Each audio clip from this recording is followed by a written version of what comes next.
Bonjour. L'esprit messianiste, un monde à asservir? Les apôtres s'adressaient d'abord aux millions d'Hébréo-araméens qui vivaient en Palestine ou surtout à l'étranger, principalement sur les routes commerciales de l'Orient et de l'Occident. Nombreux sont ceux qui ont suivi les apôtres, malgré les persécutions. Le christianisme parle au peuple du sens de l'histoire, de l'espérance, de la motivation.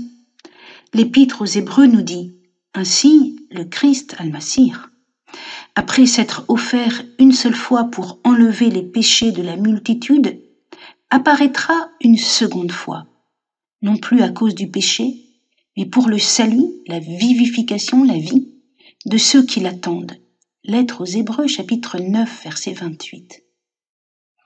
Mais un certain nombre ont refusé l'annonce de l'Évangile, tout d'abord dans l'entourage du roi Agrippa, qui finissait par s'exalter comme Messie.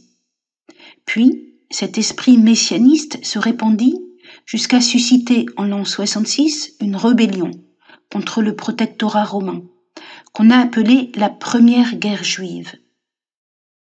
Finalement, après 70, prenait forme la première doctrine messianiste, c'est-à-dire le premier projet d'asservissement du monde au nom de Dieu, séparant les humains en bons et mauvais, et concevant le salut du monde par la soumission ou l'éradication physique des mauvais. De cette vision d'un monde à asservir, on trouve des échos jusque chez l'historien musulman Ibn Khaldoun, qui fait dire à Omar, à l'occasion de la reconquête de la ville de Koufa, « Faites, mais gardez fidèlement les pratiques suivies par le prophète, et vous garderez toujours l'empire du monde. »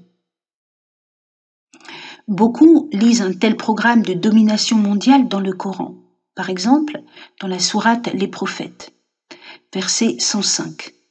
Nous avons écrit dans le psautier, après le rappel, « Oui, ils hériteront de la terre, mes serviteurs, gens de bien. » En réalité, dans le psautier, la terre signifiait la terre promise, la Palestine. Est-ce bien Dieu qui divise le monde entre Dar al-Harb et Dar al-Islam, entre le monde à conquérir et le monde acquis à l'islam?